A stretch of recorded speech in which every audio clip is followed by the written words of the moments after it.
Because what I find is that we're in this support matrix where all we're doing is supporting women artificially by talking about their feelings. Supporting each other by talking about supporting each other. Right. I don't like that you pointed that out, but it's true. But it's now that like true. you've said that, I'm just like, wow, I love listening to women just talk about how they struggled and then, then they got creative. But like, how did you get creative? And why do we need to keep getting creative?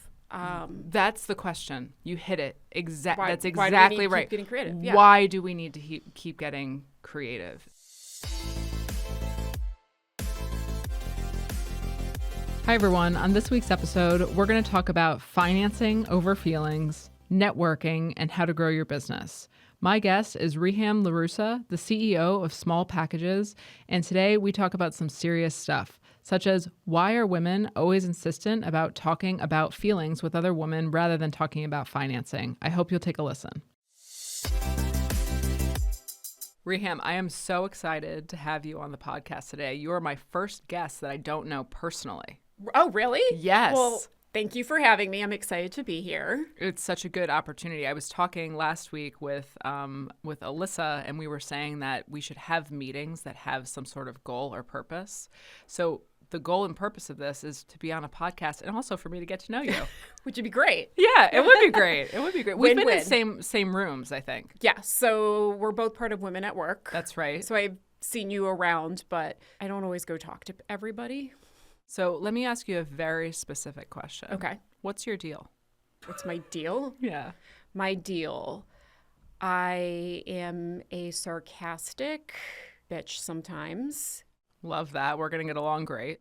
But I'm also a person who is intimidated very easily. I am passionate about my passions and could give a rat's ass about everything else. Love that so much. So what are some of your passions? You have a business, right? I do. One of my passions is uplifting minorities. So I am a child of immigrants, and I always tell people my father is the American dream. He came over to this country with $50 in his pocket, was a street vendor, was mugged, decided he couldn't be a street vendor anymore. I mean, that's really the short story of it. Ended up working security for a company called American Electric Power, who paid for him to go to college, worked his way all the way up, and became a principal engineer, traveled the world. And a lot of the transformers he helped design are still in place in Japan, Germany, everywhere. And I don't believe that American dream is something that people can achieve anymore. So I want to find ways to help uplift minorities, whether it's like women, LGBTQ plus, disabilities, whatever it is. It doesn't have to be somebody who's immigrated to this country. I just want to help uplift people to help them find their dreams. And I feel like I can do that through Small Packages by finding their brands and their products and putting them more on a national scale. That's awesome. So Yeah. Small Packages. So what is that?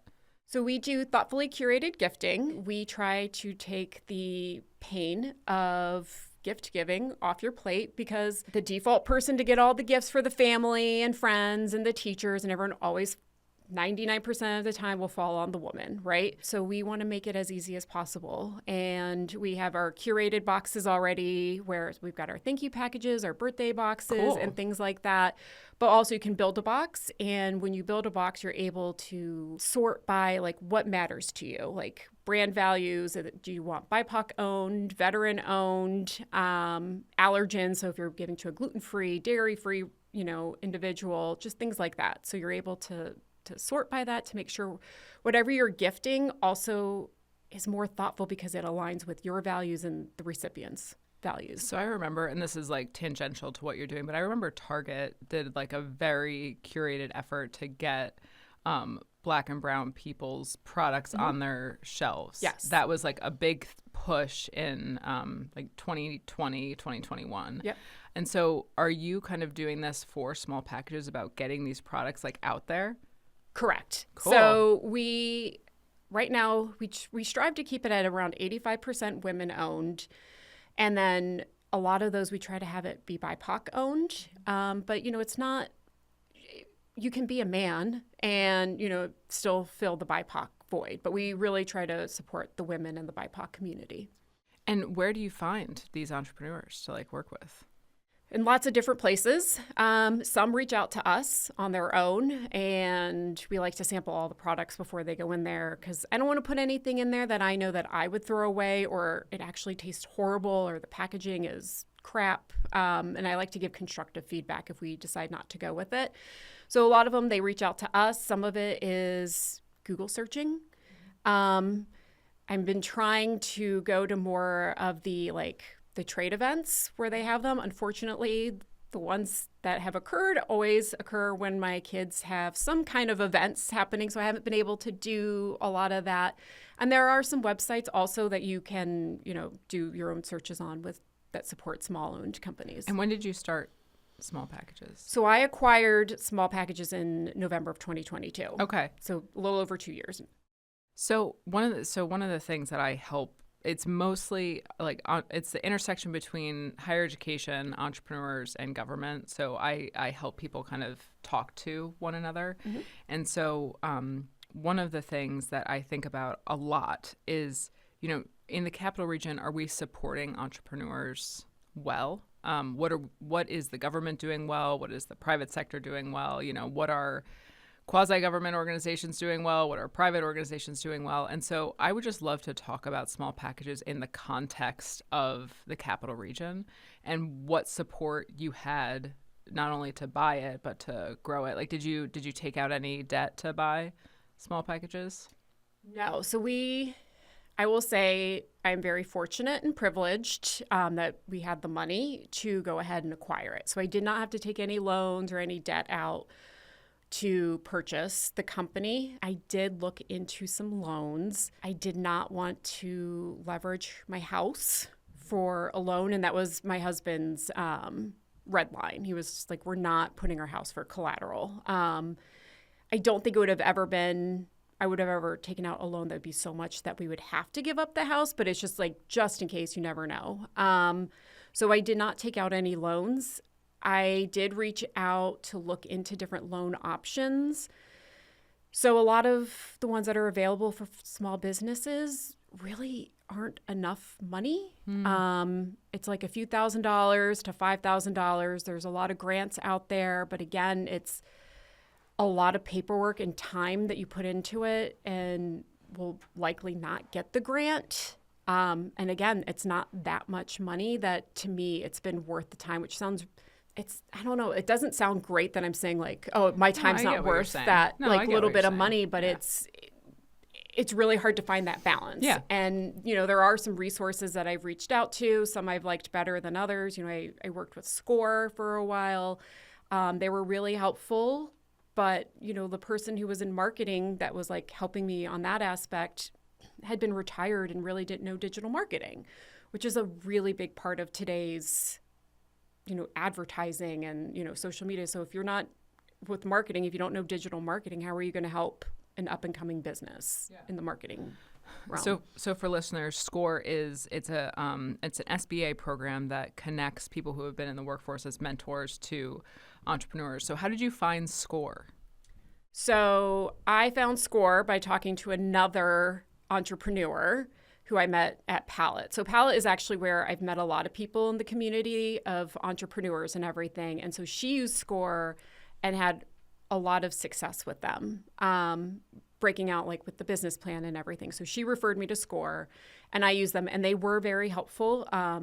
There were just some things, it's really hard to say, but I just didn't want to be held accountable to them. I didn't do everything that they wanted, and it wasn't that it was a bad relationship. It was a good relationship, actually. I really enjoyed a lot of the conversations and the feedback and advice that I got, but it just wasn't the right fit for me. And it could have just been the mentors weren't just the right fit for my business. Sure. Well, the reason I ask is because, I am always surprised because I feel I know a lot of these resources just by virtue of what I've done and the people I've been around. And so I'm always curious about how people find resources. And so you found it through a private entity who referred you to SCORE. Correct. And so that's interesting. And are there any other resources that you used?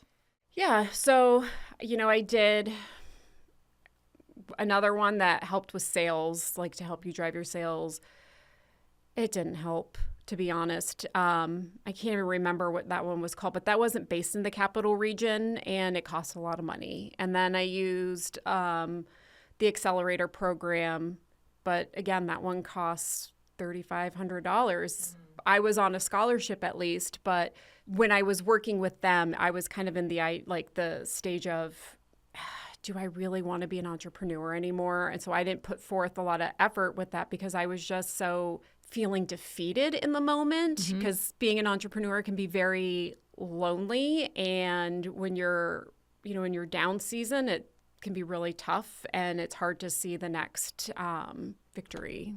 I always try to, and I don't think I'm successful all the time, but I always try to put myself in the shoes of 2016 Heidi. Because when I started my first business, I had no idea that other people or other entities or the government had an interest in my business succeeding. I just didn't know that. Right. That was totally foreign to me. I mean, yeah, it sounds foreign. Yeah, it just sounds totally foreign. It was totally foreign to me that, a city or a county would have any interest in my business succeeding. Right. And so over time, I realized that there are all these resources, some of which work really well, some of which don't work really well. And what I'm beginning to believe is that it truly is a matchmaking problem. Agree. And so your experience with SCORE, that doesn't sound like the right resource for you. And so you ended up going outside of the capital region. Correct. Something that two of my other guests now have spoken about were utilizing resources outside of the capital region, but still locating their business here. And I will tell you, there's something economic developers and the government sometimes feel like if an entrepreneur is using a resource outside of the region, they're not going to stay here. And so now all of a sudden I have 3 people who have said, no, the resource wasn't here. I had to go seek it out, but I'm staying here. And so if you could just talk a little bit about that decision to reach out, and then why are you here? Why didn't you kind of follow where the resources happen to exist?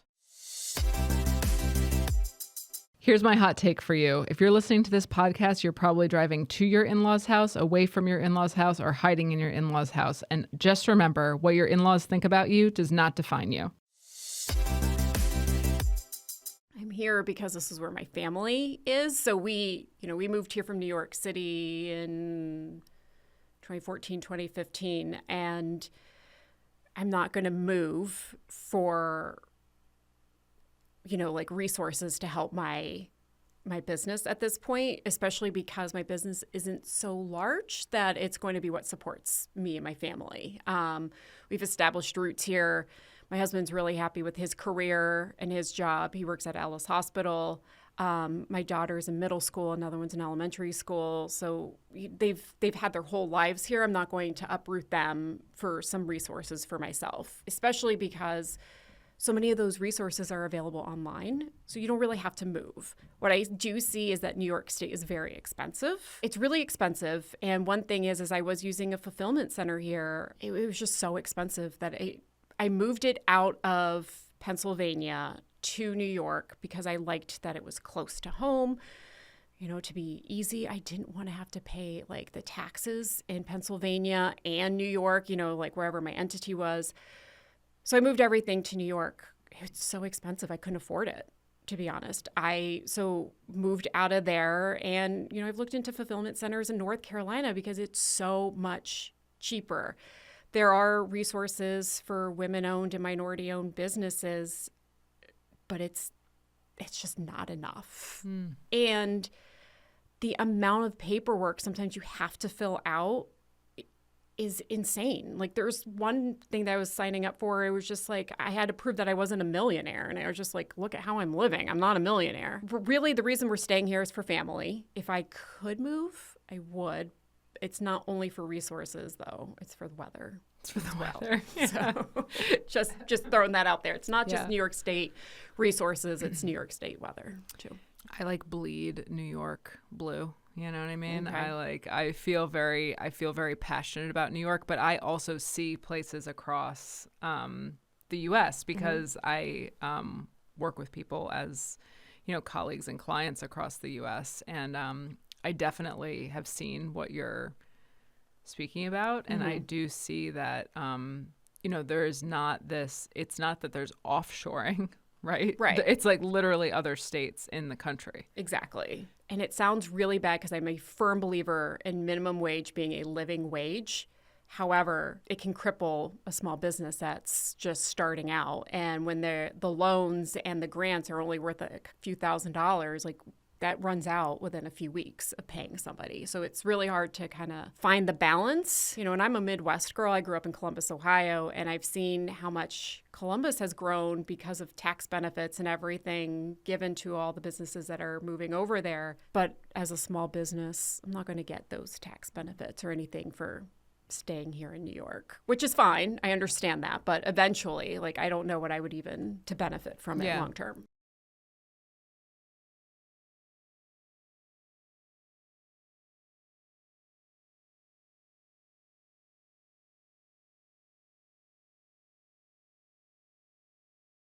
Start and grow their business, like what would it look like? What would be your ideal that would have it? Because there are some things that I know, and you've already said them. I think paying attention to the opportunities for the spouse is incredibly important. I think paying attention to opportunities for talent recruitment is incredibly important. And so in thinking about, if you had, let's say we had $10 million. And you could create something for entrepreneurs, small business owners, not venture-backed companies, but small business owners. What would that look like? Like, would you give money to mentorship? Would you give money to physical space? Would you, what are the things that would help a small business start and grow? If you had someone who was insistent upon helping small businesses. You'd have to start with making those, the physical locations where people can meet and share these ideas more accessible. So living in Saratoga Springs to go all the way to Albany when I also did SBA, I didn't want to drive to Albany for 40 minutes a couple times a month for an hour meeting. Now I can do it on Zoom, but I personally like to be in person better than Zoom. I just feel like I get more out of it than I don't know. I get distracted when I'm on Zoom. So I think making it in more convenient locations, right? And so having community co-work spaces, but the co-work spaces, there's a lot of these and, I'm part of Palette and I think it's a great community, but to back it so it's, or those spaces more convenient throughout. So it's not just in the big cities. I think that would be one part of it because there's so many of us, but it's not convenient to always get to those locations. Yeah, interesting. I worked at a regional bank for a little while, and I had I wanted them to locate a lender in co-working spaces, as their office, their all the time office, Yeah. And so I imagine that if you could do that for a swath of entities that would help entrepreneurs, that would be really powerful. I think it would be an amazing thing because then you just have the space where they can all, brainstorm together. Just for me, I have met people who are in marketing and, fulfillment and other things that I can pick your brain about that just help. We just help each other and collaborate in a way. It's just really helpful to an entrepreneur to have other people who are quote unquote struggling and can help each other. Sometimes it's just to commiserate. Sometimes it's to give ideas. Sometimes it's to find information that, I didn't know about SCORE until talking to somebody. So it's just another place to put all those resources in one spot so people know where to go instead of having to go down that Google hole. Yeah. Could it be like a coffee shop, though? Sure. You know what I mean? Because if the thing is the collisions and networking between people. Yeah. Because one of the things that I talk about a lot is, so if you were to build out just an entrepreneurial ecosystem, it's critical that you have the coffee shops. It's critical that you have all of the restaurants and bars and places that people can congregate because those are all points of intersection. Right. And so it's interesting when the government or other organizations try to create that it instantly becomes uncool. I didn't know the government ever tried to create that. Oh, yeah. Okay. Oh, yeah. Because I don't know if I would have thought that was uncool. Maybe 20 years ago, I would have thought it was uncool. But you would think it was cool now. I don't know if would think it was cool, but I would be intrigued. Or like a quasi-government organization. Like Startup Tech Valley was in Saratoga last month, I think. It's going to be in Troy, New York, and it's all for startup businesses who are like getting together. And it's probably like 200 people in a room. But those are more geared towards tech, right? Correct. Yeah. Well, I think yes and no. Okay. A lot of the people who I see there are service providers. But you're right, like something like small packages is not tech. Right. So when I hear tech, I would think nobody's going to be interested in what I have, even though I do use technology and need to always find out what the new tech trends are. When an entrepreneur hears tech, I think like Meta, or what's the next app we're going to build, or how are we going to use AI? So maybe something like that for small business owners. I feel like that's Correct. Like what chambers are, Yes. Are you part of chambers, like any of the chambers? I am. So it took me a really long time because, again, as a small business owner who has limited funds, all of these chambers cost a lot of money to join. Mm-hmm. I am a mother of 2 young kids. My husband works in a hospital. He doesn't have flexibility, right? So I'm the primary parent. So a lot of times, if I'm going to pay, I need to make sure the events are during times that I can actually go. Otherwise, what am I paying for? So I can only join so many chambers, and right now the chamber I belong to is ARCC, Adirondack Regional. Yeah, Regional. They're great. And I really joined because I really liked the Women's Business Council there. Yeah. I had never walked into a group of women that were so supportive instantly and welcoming. I was like, holy shit, like where have you women been my whole life? So that's the only chamber I'm a part of right now. I'd like to join more chambers, but I also, again, like don't have $500 to $1,000 or whatever it is to join all these different chambers. And I don't have the time, like my biggest resource, like my limited resource is time. Like how do I go to all these events? Yeah, this is very interesting to me. So if basically there was so like Startup Tech Valley, I actually think you do have to pay a little bit of money, but it might actually, no, I think it's free.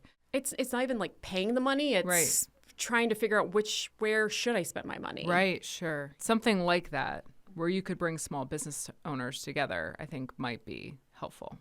Yes. It's like startups, but for small business. Yes, but it sounds like that's like a once a year thing. It's once a month. Oh, why have I not heard of this? I don't know, but I'll definitely send you the link because we'll put it in the show notes for sure. Good. I'm sure that information is all out there, but if we had like, I don't know, like, when you were in college and there was the boards of like jobs, well, I don't know how old you are, but when I was in college, there were job boards and you took them, just to have all that information out there.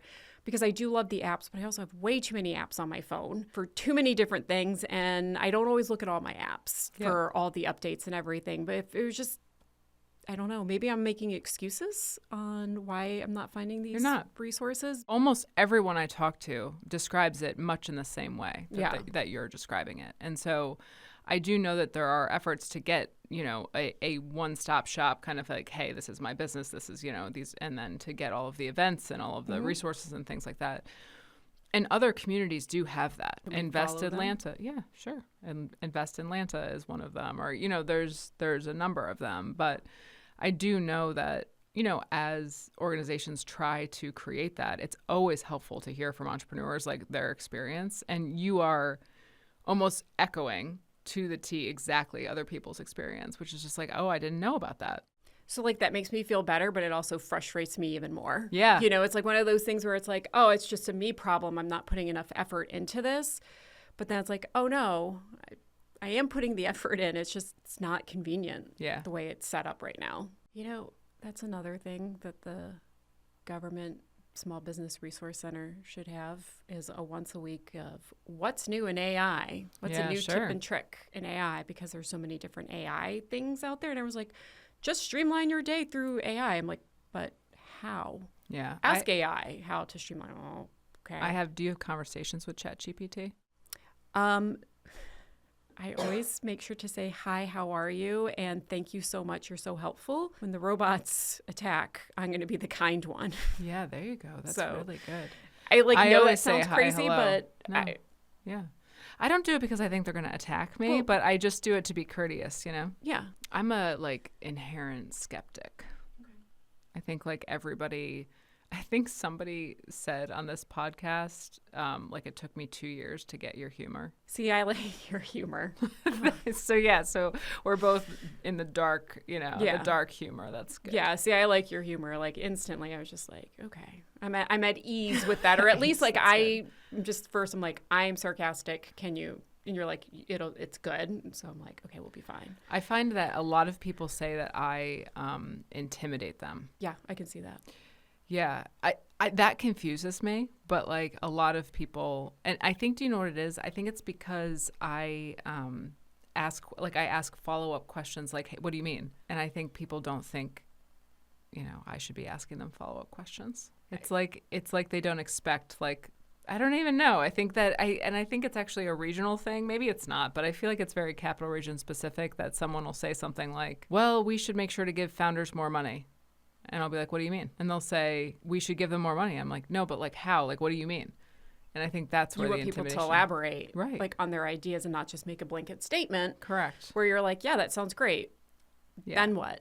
Right. Well, yeah, your first question to me is, what's your deal? And I was like, yeah, that's right. I don't know. You're like, I don't know what my deal is. Like, in what regard? I'm not sure what my deal is. Yeah. So, I mean, I was intimidated by you. Interesting. It sounds really bad, but I'm going to be honest. It's because we were raised with women should be smiley and warm and everything. And you're not cold, but you're not like big smile, like, hi, welcome. How are you? So for me, it's instantly like, oh God, she doesn't like me. Oh, that's interesting. It's just a thing of like, I think how we were raised. Yeah. So I don't think agree. it's not a you thing. It's a society thing. How do you think that translates to entrepreneurship? Oh, I think it affects a lot of different things of who then I'm too intimidated to approach, who I think is actually helpful when they're actually not as helpful just because they're super nice. Like, it doesn't mean they're a bad person, but they're not as helpful just because they're nice. That is very interesting. But the people that I'm intimidated by, they're probably not that intimidating. It's just in my head, I've like made it out to be a bigger deal than it is. And they're probably sometimes the ones that could help me more. And I don't think that like the smiley people aren't helpful. Yeah. I think, it depends. It's just, I think it hinders who I'm going to reach out to. Do you feel like, how do you deal with no's? Like as an entrepreneur, like someone says no to you, like whether it's a customer, whether it's a lender, whether it's, an employee, like how do you deal with someone saying no to you? I don't beat myself up and cry anymore. Anymore. So there was Yeah, because it was automatically, oh, you don't like my idea. This is a bad idea. This is dumb. Why did I even think this would work? Why am I even talking to these people? So it took a really long time to build up the confidence and just be like, just because this doesn't work for them doesn't mean it doesn't work for others. Or it could mean that they said no because I didn't explain myself well enough. So I need to learn how to be more concise and explain what I want and what I need more clear and not in a long run out, like 15-minute explanation. Mm-hmm. So when people say no to me now, it's, yeah, you're right. This probably won't work for you, or, do you see another need in the future? Or, with the money thing, I just don't ask anymore. So I haven't been told no. Yeah, I like that. You got enough cash flow. You're good. Yeah, you can make your own yeses. I just don't even ask anymore. Yeah, that's good. So, you can make your own yeses. Yeah. I was talking with another guest about failing fast. Mm-hmm. And so when you get no's and negative signal, essentially, that means that you need to fail fast. But in our conversation right now, we're talking about getting a no when really it's not the right person. Like, how do you tell the difference between those two things? Like, how do you tell a no that's just not the right customer, not the right person? And how do you tell a no when it's a bad idea and you should stop doing your business? So that took me some time. And for me, I feel like it's just through conversation. So one thing, I hate salespeople, right? But it's the stereotypical salesperson, because now I'm doing a lot of selling and sales. And I have found that when I have a conversation with somebody, and through that conversation, half the time I'm like, you know what?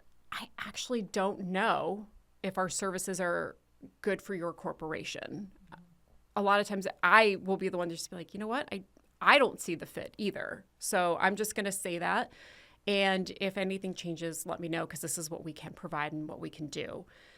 Versus just saying, this is what I have and this is what I want to do. And then you'd be like, no, I don't have the budget. Well, you don't have the budget because you don't know what I'm going to provide. Because a lot of times you're going to buy company gifts or client gifts anyways.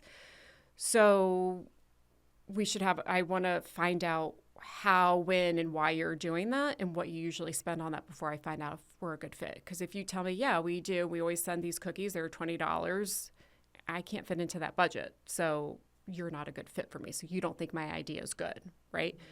So I think it's a lot through just conversing with people and getting to know why they would want to give a gift. It's just really sales 101. Yeah. What is your problem or your pain point? Is it you have the budget but you don't have the time?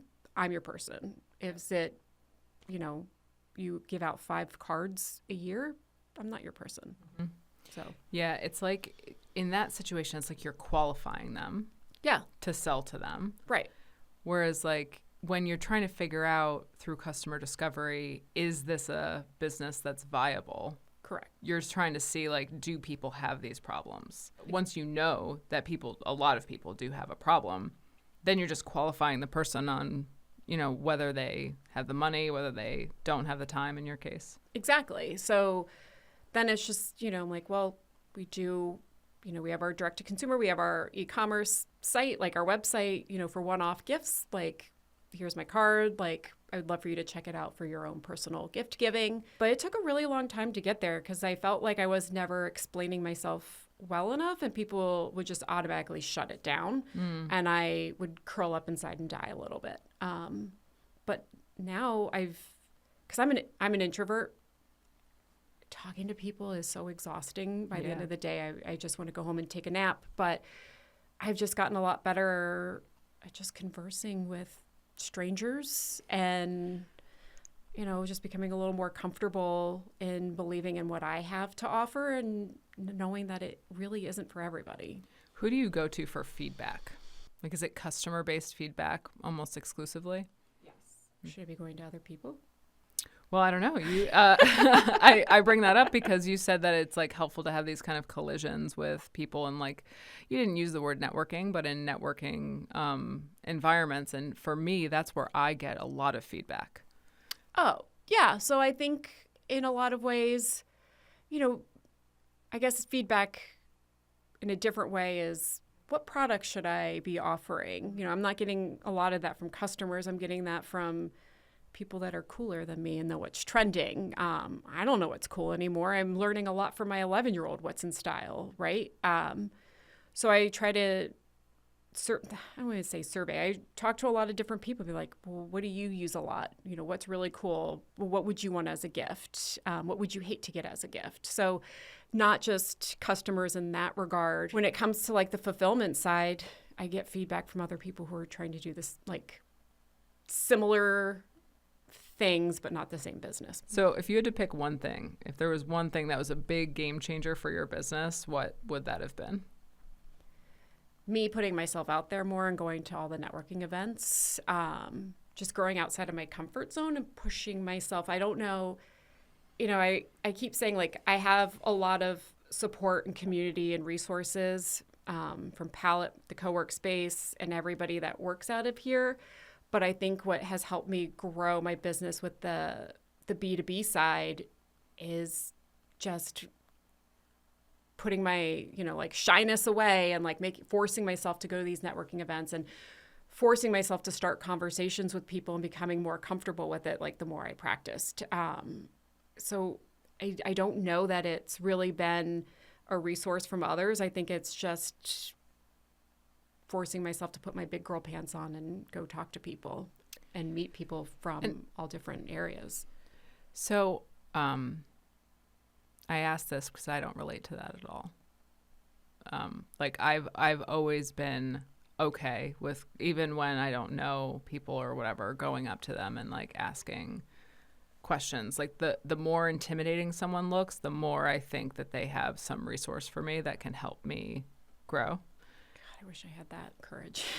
I mean, it's not that I don't get nervous, but like I appropriately, there are some times where, like anyone, where you walk away from a conversation, you're like, oh my gosh, I can't believe I said that, or like Right. whatever, like just like a normal person.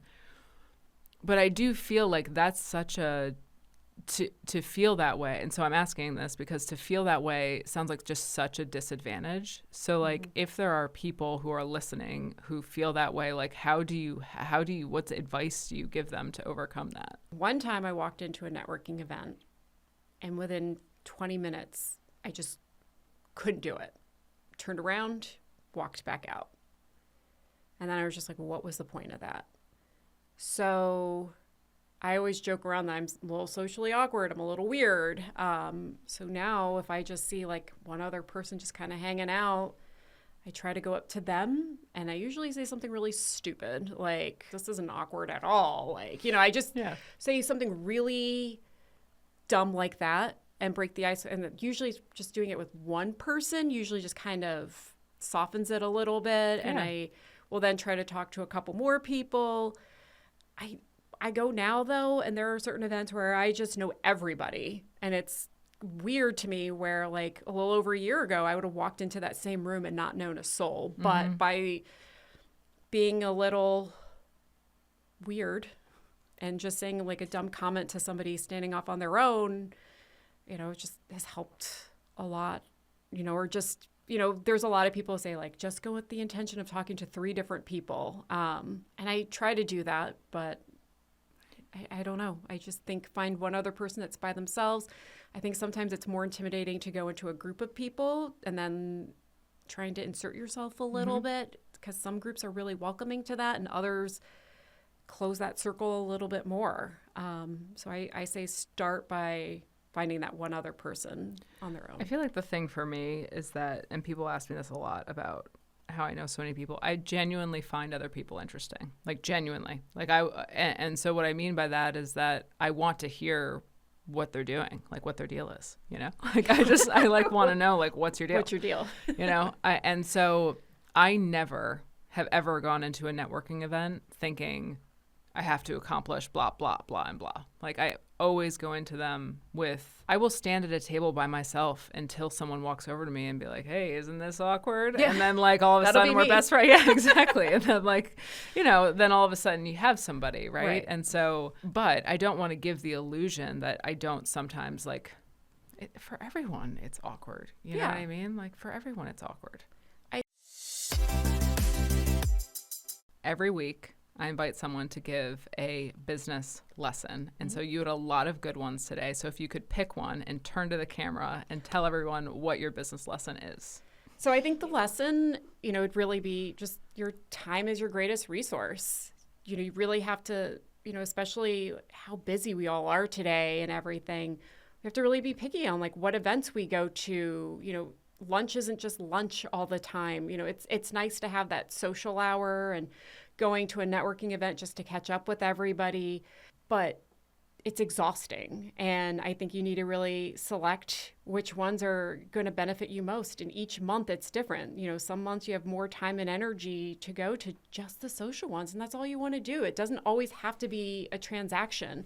What's going to serve you that month. So use your time wisely to go and do the things that are going to serve you best for that time. I think it's the more you practice and the more you do it, the easier it becomes. And now, most of the time, I have no problem going into a networking event where I don't know anybody. Like a few weeks ago was the St. Peter's Gala, and my husband was invited by one of the surgeons he works with. So we went, and I was like, I'm not going to know anybody here. I knew more people there than he knew. And it was because I've finally been putting myself out there and introducing myself to everybody and trying to have this conversation. And I really feel like that's what's helped me grow, because then they tell other people, or I don't know, it just makes me feel more confident as a person. Yeah. As well. It's been so interesting because we're on this podcast that I didn't know was by businesswomen for businesswomen. I don't particularly identify as a woman, so it's a very interesting experience for me. And it's very interesting to hear women talk about this like emotional side of entrepreneurship that, to me, it's not that it doesn't exist for me. I don't think it's not that it doesn't exist, but it's so like it's so like not front and center. But like you deal with female entrepreneurs all the time, right? Who you buy from. Do you find that you're more skilled in having those interactions because you know like the emotional space they're coming from or something? Because I can relate to the hardships and the struggles and the loneliness and. But what about that? I'm very curious about this because what about that is unique to? Because that is not unique to women. Like I've been on this podcast for 2 months now. That you're my final episode on this podcast, and it's going to air on Christmas Day. Merry Christmas, everyone. And it's interesting because on the full first half of the podcast, I had only male guests. And then on almost the entire latter half of the podcast, I had only female guests. And the way that they talk about entrepreneurship and the strategies they give are very different. I feel like I kind of sit at this intersection. I feel like I don't want to downplay the emotional stuff or like how does it feel when you fail or like anything like that. But I do feel like women get trapped in this like bubble of only talking about that, whereas like my male guests, like they do, it's not that I promise you, I've had some of my best friends on this podcast, and I promise you they feel every one of those emotions, but that is not what they come on a podcast to talk about. Women want other women to know that they've experienced that same fear, emotion, whatever it is, because there's not as much support for women. But I feel like there's a lot of support for women. Like there's Palette, there are all of the Women Business Awards, there's Women at Work. There's tons of support for women. Okay, so there's that support, community support. But if you look at the statistics of who gets the funding, who gets the backing, who gets listened to more, it's not the females.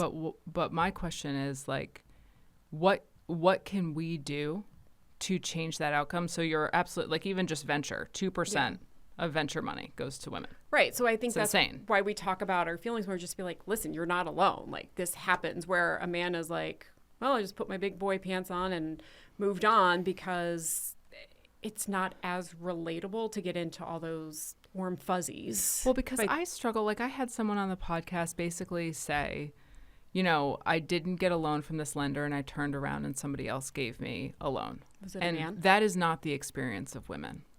Correct. So hearing that story does not help a woman get a loan. No, it just makes us angry. Right. Or frustrated. Right. Or just be like, well, that's not going to happen to me, so I'm just going to give up.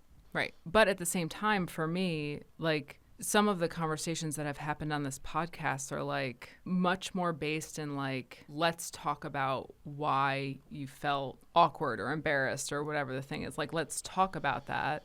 And I guess my question is, and I don't think we're going to answer it on the podcast. Like, I don't think we're going to answer this on the podcast, is like, what line should we strike to help women, get that venture capital, get that loan, do all of this, but also support them? Because what I find is that we're in this support matrix where all we're doing is supporting women artificially by talking about, for lack of a better term, their feelings. Supporting each other by talking about supporting each other. Right. Instead of actually taking actionable steps. Oh, I see that. Like, I don't like that you pointed that out, but it's true. But it's now so that like true. You've said that, I'm just like, wow, I love listening to women just talk about how they struggled and then they got creative. But like, how did you get creative? And why do we need to keep getting creative? That's the question. You hit it. That's exactly why do we need to right. keep getting creative? Yeah. Why do we need to keep getting creative? That, for me, that is the question that I'm interested in tackling, right? What do we do to change the amount of money in venture capital that goes towards women? How do we do that? And I really, really, really, really, really do not think it's through supporting women about their feelings. Well, no, it's not. Like, you need to be there to support people for their feelings and their, frustrations, and help carry them. Not carry them, but you know what I mean? Just I do. Move to the next step and everything.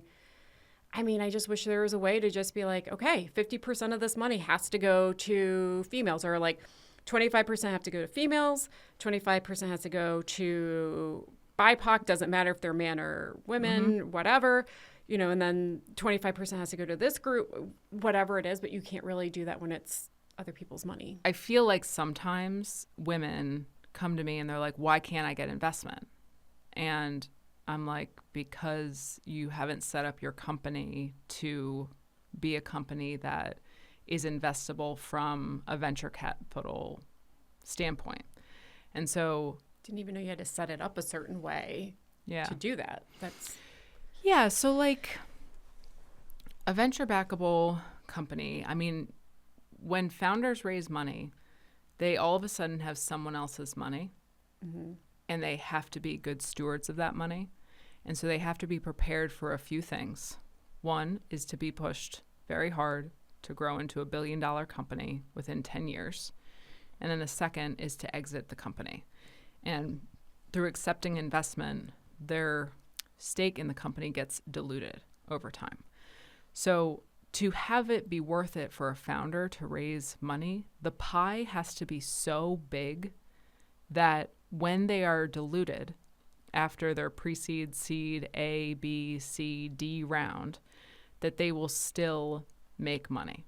So if they only own a fraction of the company that originally they owned 100% of, or 50% of if they did it with somebody else, that they would still make money upon an exit. So that typically happens if you have a very, very, very high growth company that an investor invests in, the company burns through all the cash, doesn't have really any revenue or very minimal revenue, and then kind of hits up in this curve, a J curve, right? So something that I find that is very frustrating is when people say, but I want investment. I want to get venture investment. And I say, well, what does that mean to you? And oftentimes in talking through it with them, they think it means a grant. Oh, no. I mean, I figured that the person would get a stake.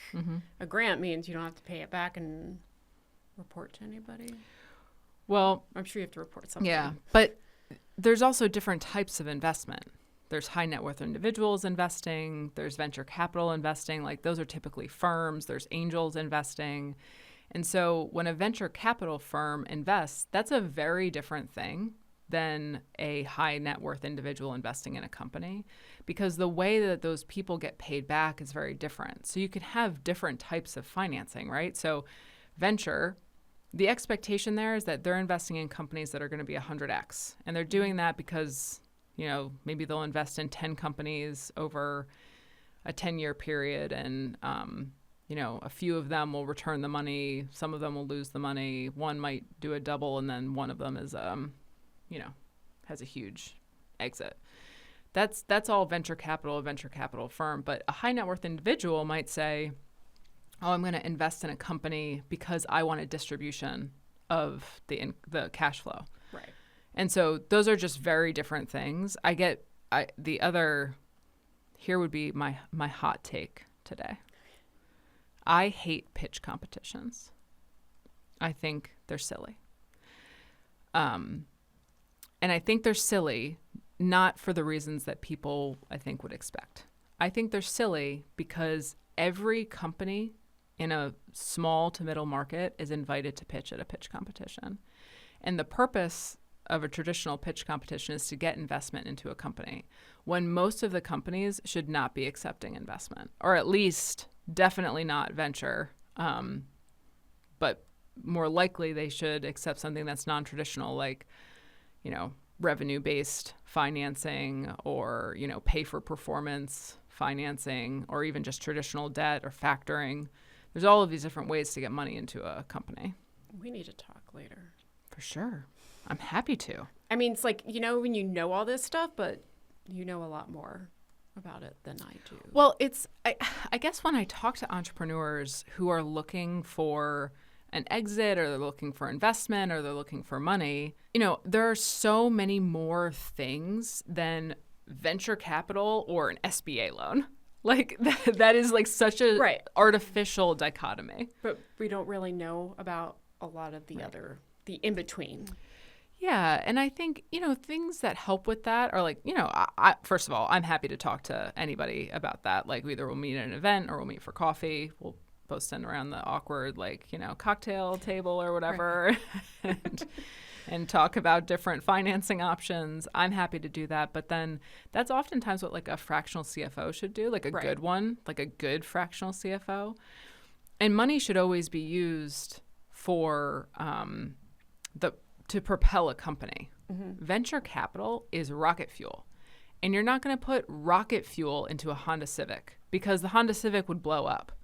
And so that is not an appropriate capital source for most companies that I talk to. Right. That makes sense. Yeah.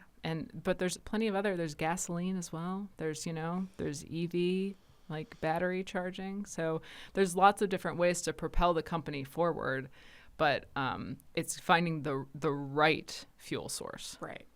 Finance is a scary thing to talk about for some ungodly reason. Talking about the finances and the numbers is terrifying. And here's my frustration. Do you know what I see all the time? Is that women's groups and women's meetings will have financing is scary. Let's have a luncheon to talk about how it's scary versus like, let's actually talk about what it is. Like it's scary and that's fine. That can be like a literally 5-second intro to the topic, but I very rarely see substance delivered specifically to women. Do you know what something that I have taken from you today is I don't have children. I have a lot more freedom. And so that means that I like just sign up to like go to everything and I burn myself out. And a lot of times the stuff is just not It's like, why useful. am I here? Why am I here? Right. So because of my husband's work schedule and my kids' schedule, I have to be very picky because, the cliche, your greatest resource is time. But it's true. It's true. And when I have limited time, it's like, do I want to spend my time and energy and, do I want to spend my gas money going all the way out there? And if it's not that I always have a goal, but it's like, am I going to meet new people? Is it going to be any different? Or is this really going to be or is this like just a social event for me? And then do I have the time for it to just be a social event? And this month, yes. Next month, no. So it's kind of, you have to weigh your options. So the next time we're at an event, are you going to come up to me so that we can not feel awkward together? I'm going to run the other direction. You're going to run right the other direction. I was calling in this podcast, we were calling people who are normal normies. And so like, I am not normal. Oh, I am definitely not. No. I put on a good act. Yeah, that's good. But I'm not. Yeah, that's good. My husband is always like, I don't know why you think you're so weird and uncomfortable and awkward. You're fine. I'm like, oh, I pretend really well. Yeah. Well, we're going to hang out and we can fool people together. Or we could just be weird together. Yes, that's right. That's more fun. That's way more fun. Thank you so much for being on the podcast. This was super fun. I'm so sad that this is my last one, but it was great to have you on it. Well, thanks for having me. I'm excited to finally got to know you a little bit better. And yeah, I enjoyed being here today. See you at the next event. All right. See you there. This was the final episode of me hosting Seriously Connected. I have had an absolute blast doing this. If you do not know Bright-Sided, you should absolutely check them out.